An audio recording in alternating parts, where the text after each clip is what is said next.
Bueno,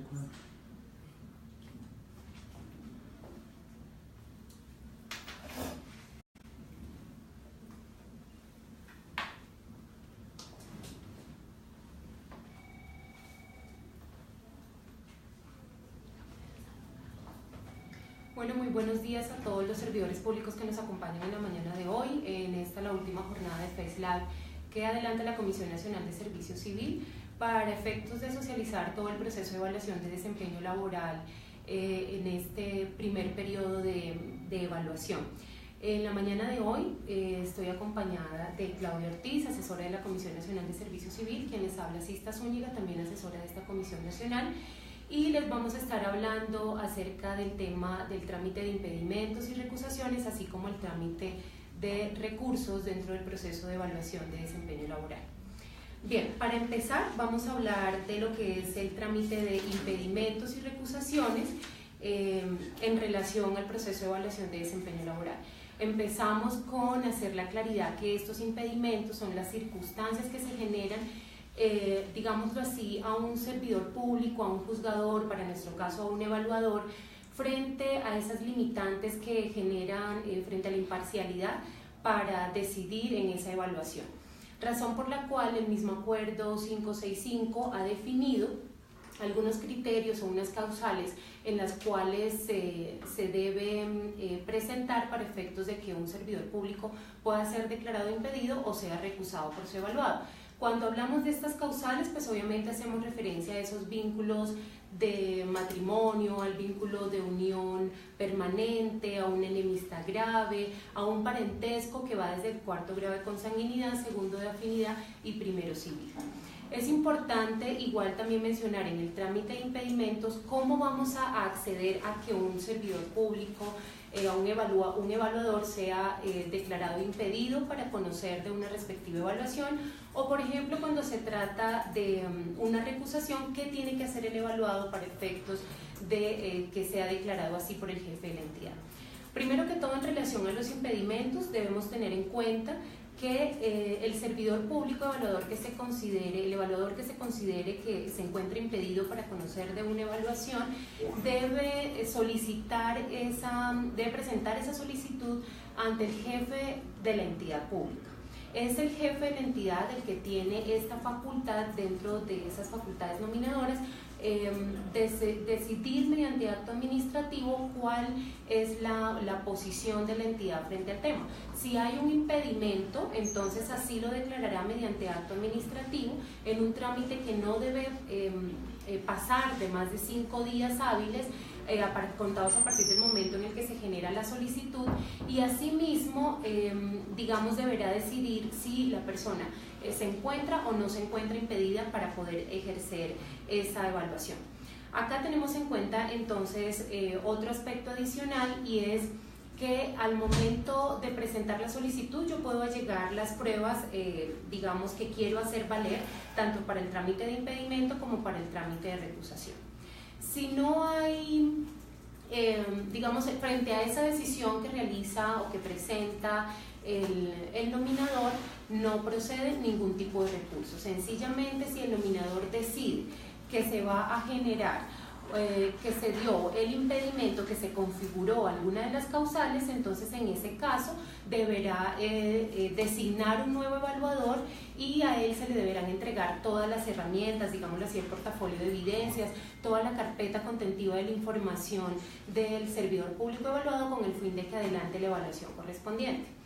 Cuando hablamos de una recusación, que digamos es el efecto contrario, cuando no se está declarando impedido o cuando ese evaluador no se declara impedido y yo como evaluado observo que existe una causal de impedimento, también presento ante el jefe de la entidad esa solicitud para que sea declarado impedido mi evaluador.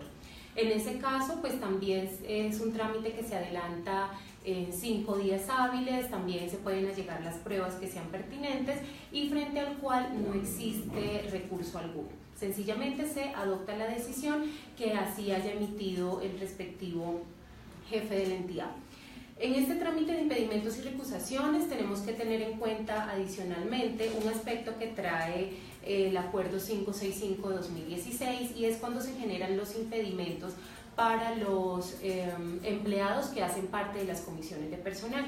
Es de conocimiento público, de conocimiento general para todos nosotros, que las comisiones de personal son quienes se encargan de atender esos recursos en única instancia frente a la fijación de los compromisos laborales. Razón por la cual es importante también tener en cuenta cuáles son esos impedimentos y cómo llevaríamos el trámite de impedimentos cuando se genera una circunstancia que limite esa competencia de los empleados que están a cargo de resolver estos recursos. En ese sentido, entonces, lo que vamos a tener en cuenta es, una cosa es cuando se trata de los servidores, de los empleados que están en representación del nominador, ¿sí?, de la entidad pública, y los representantes de los empleados. Cuando hablamos de los representantes de la administración, entonces en este caso lo que debemos tener en cuenta es que ese impedimento o la recusación se presenta ante el jefe de la entidad. Para este caso el jefe de la entidad no va a tener 5 días como pasa en el procedimiento normal de impedimentos y recusaciones, sino que va a tener solo 2 días para definir. En caso tal de que considere que sí existe un impedimento, deberá designar a esa persona que reemplazará a su representante dentro del proceso que se esté adelantando en la respectiva comisión de personal. Hay una situación, digamos, cuando se maneja de forma diferente, cuando hablamos de los representantes de los empleados, porque para este caso no se hace referencia a una, a una solicitud ante el jefe de la entidad, sino que hacemos referencia a una solicitud que se eleva ante la misma comisión de personal. En este caso, la comisión de personal deberá definir ese impedimento o esa recusación en la misma sesión en la cual se presenta.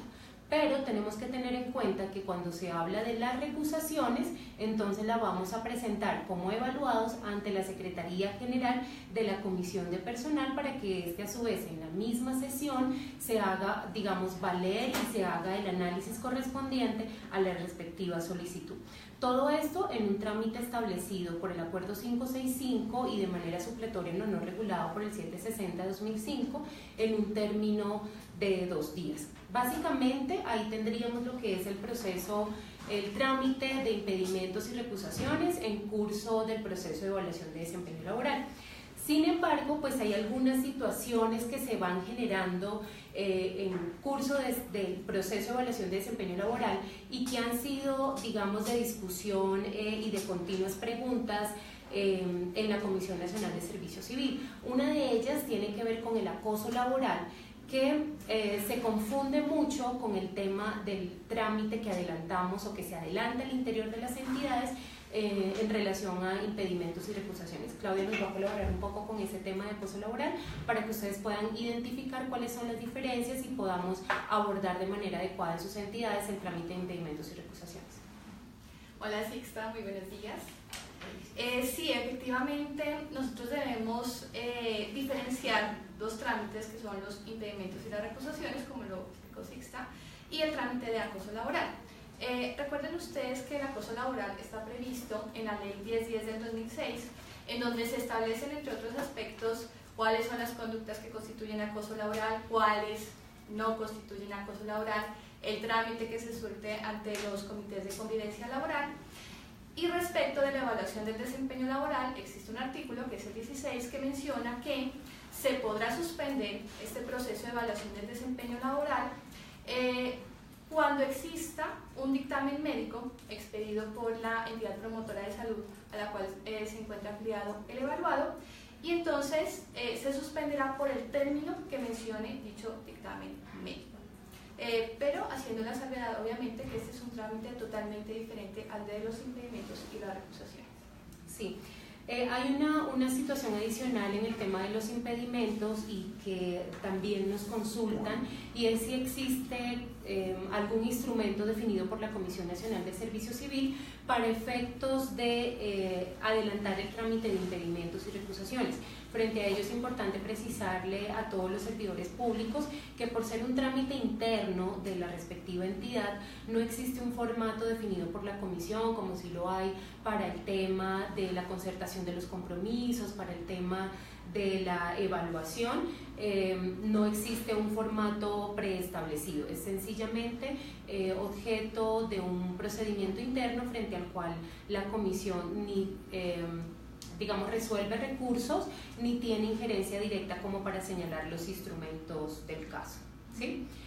Bien, siguiendo con la segunda parte, hacemos referencia entonces a lo que son los recursos dentro del proceso de evaluación de desempeño laboral. Listo, vale. Sí, como lo menciona Sixta, pues el otro tema que vamos a tratar el día de hoy es el tema de los recursos que proceden contra la evaluación del desempeño laboral. Vale la pena indicar que el trámite y decisión de estos recursos pues tiene un referente y un marco normativo. En primer lugar, pues obviamente tenemos nuestra Ley 909 del 2004, que es el Sistema General de Carrera Administrativa y Empleo Público. También tenemos las disposiciones como el Decreto Ley 760 del 2005, el Decreto Único Reglamentario de la Función Pública del 1083 del 2015, el Código de Procedimiento Administrativo y de lo Contencioso Administrativo y obviamente el Acuerdo 565 de 2016 expedido por la Comisión Nacional del Servicio Civil, por el cual se establece el sistema tipo de evaluación del desempeño laboral y es aplicable a aquellas entidades que aún pues, no tienen aprobado un sistema propio de evaluación del desempeño laboral. Bien, lo primero que habría que mencionar acá es por qué un evaluado acudiría a la figura de los recursos contra la evaluación del desempeño laboral. Y revisando esta normatividad, uno se encuentra que existen varios escenarios. Uno, por ejemplo, cuando el evaluado considera que su calificación se produjo con violación de una norma legal o reglamentaria, o también otro ejemplo, cuando el evaluado considera o tiene inconformidades frente a los resultados de su evaluación del desempeño laboral. También es pertinente aclarar que los recursos tanto de reposición como de apelación proceden únicamente contra la evaluación definitiva. Ello quiere decir que contra las evaluaciones parciales, ya sean semestrales o eventuales, no procede ningún recurso. Entonces recordemos cuáles son esas evaluaciones definitivas. Tenemos en primer lugar la evaluación que se genera cuando se finaliza el periodo de prueba. En segundo término tenemos la evaluación anual ordinaria y finalmente la evaluación extraordinaria. Pero ¿cuál es el propósito de los recursos? Los recursos tanto de reposición como de apelación están encaminados a que se aclare, se modifique, se adicione o se revoque una decisión. Es decir, lo que se pretende obtener a través de la interposición de estos recursos es que haya un cambio de lo que se haya resuelto. En la práctica, podríamos encontrar que el evaluado puede interponer los recursos de distintas formas. Una primera manera sería interponer directamente el recurso de apelación. Esto, recordemos, porque los recursos de reposición son facultativos, no son obligatorios. Entonces el evaluado directamente podría acudir e interponer el recurso de apelación.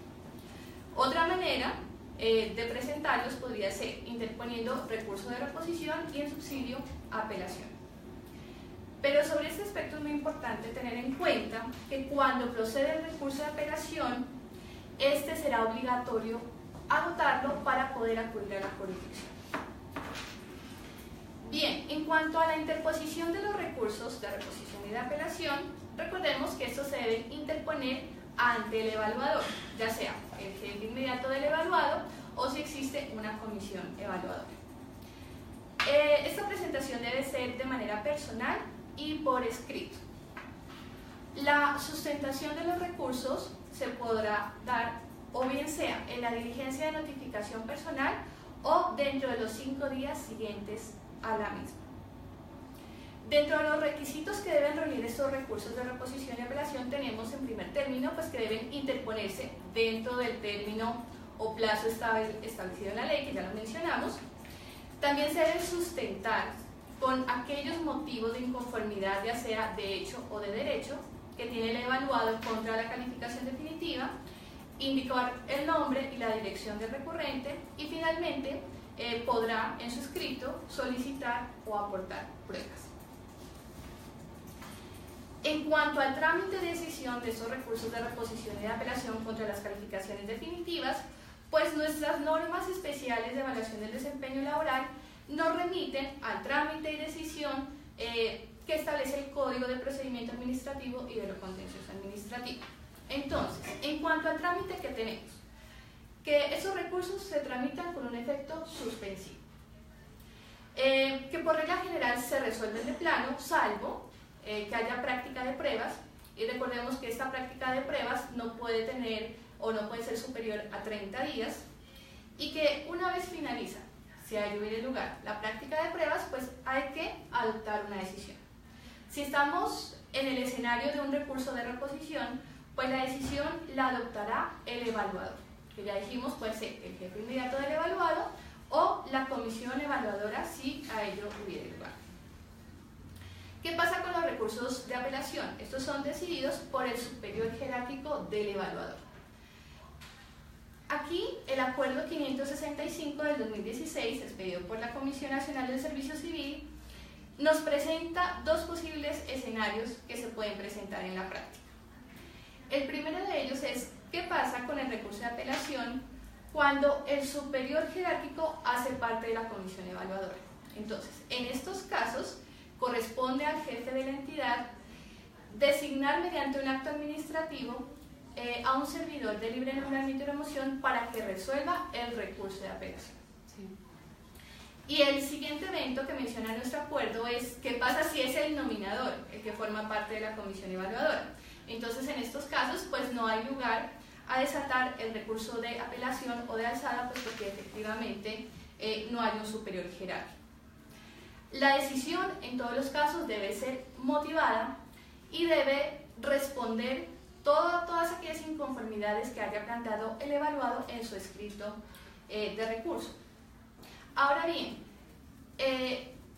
habría que también mencionar en este aspecto que el evaluado, cuando presenta su recurso, lo puede hacer presentando inconformidades respecto de las valoraciones que se hayan hecho frente a sus compromisos funcionales o laborales, frente a sus competencias comportamentales o frente a la evaluación que hace el control interno de la gestión de las áreas o las dependencias.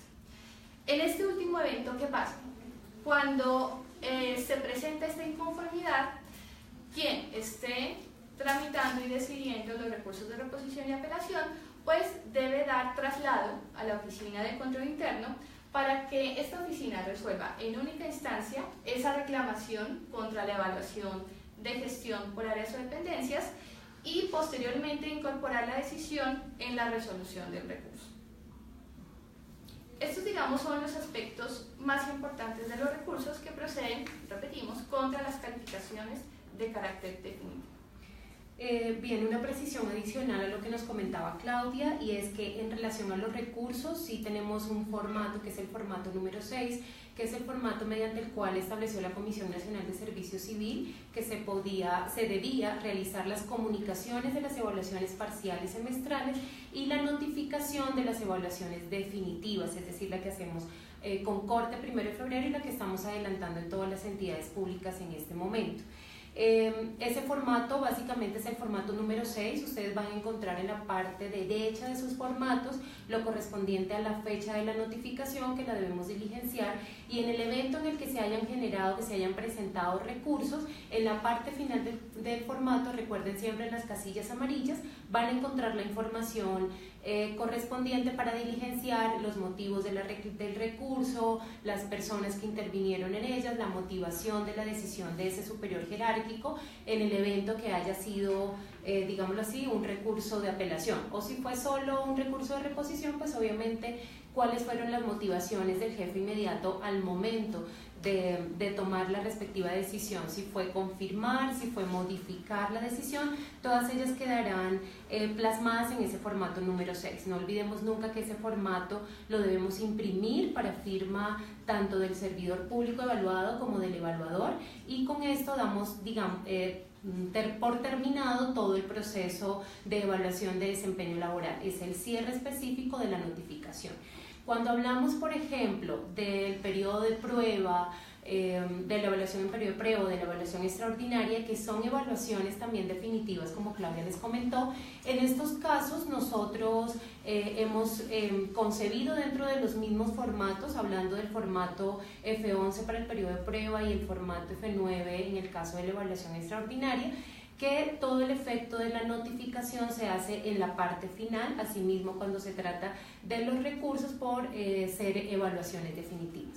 Básicamente aquí podríamos concluir el tema de los recursos y de los impedimentos y recusaciones en relación al proceso de evaluación de desempeño laboral. Sin embargo, hemos estado observando diferentes preguntas en el chat. Vamos a mirar con Claudia para dar respuesta por lo menos a 2 o 3 de ellas, y las demás igual nos están colaborando fuera de cámara nuestras compañeras Angie, María Daisy y Erika, quienes han activamente estado dando respuesta a cada una de sus inquietudes.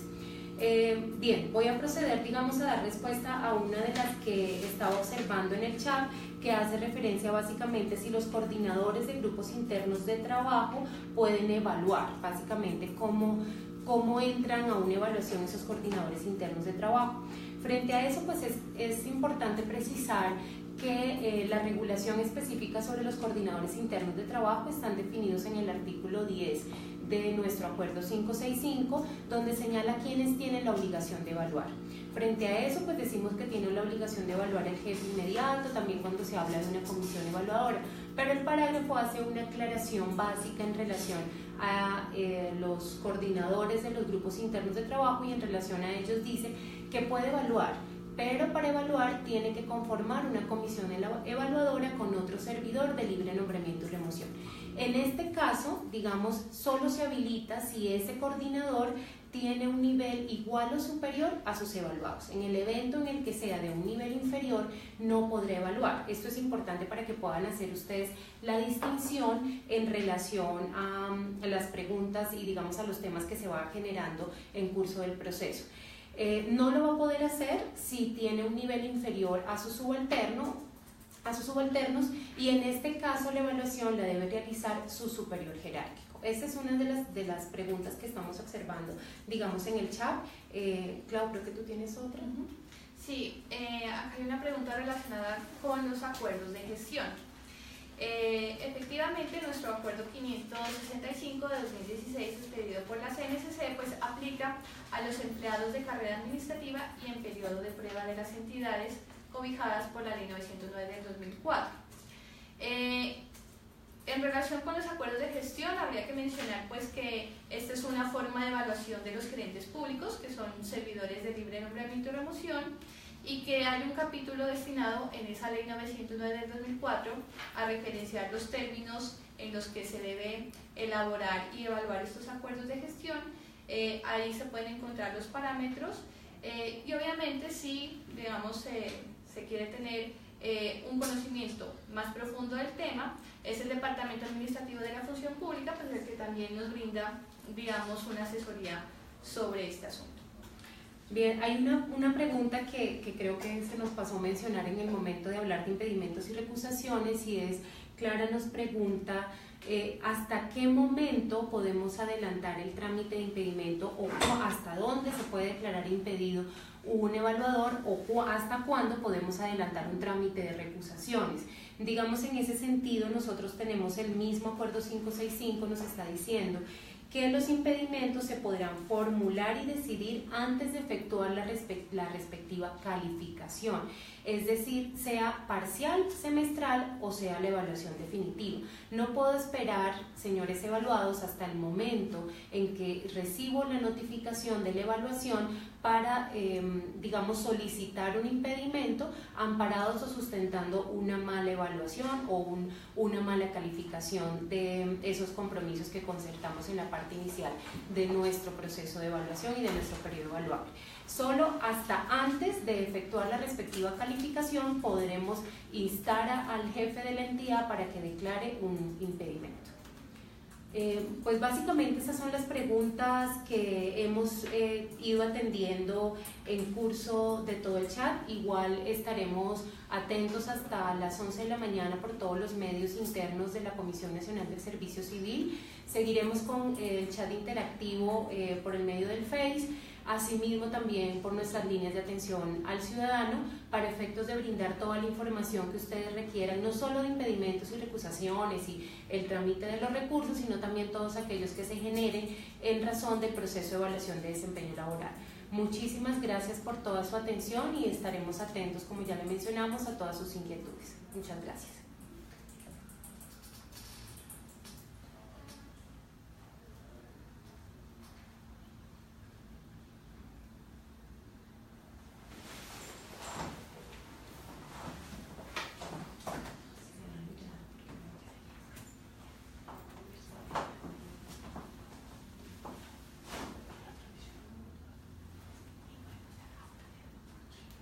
Mm-hmm.